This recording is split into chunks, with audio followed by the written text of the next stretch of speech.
Mazasiga gap yo'q deyishgandan keyin bu pavlova retseptini sizlarga ham ilindim. Saqlanch qolinglar, rechani bosib qo'yinglar. Gazga qo'yadigan idishimizga tuxum oqi va shakarni solamiz va juda ham past olovda shakarimizni eritib olamiz.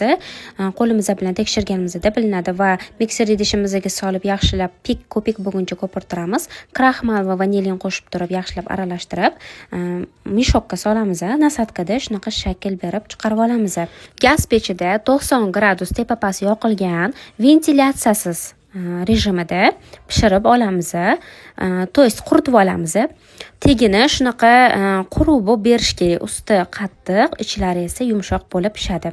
Men kremini qanaqa nimalar ishlatganimni hammasini описаниеda yozib qoldiraman. Juda ham erinsanglar yoki juda ham qiynalsanglar, profilimda trifle retseptiga olgan cheese krem retseptini videosini ko'rib turib bemalol foydalansanglar bo'ladi. Shunaqa ichlariga malina krem bilan ishlov beramiz va ustiga mevalar, xohlagan yagidalar bilan bezatsanglar bo'ladi.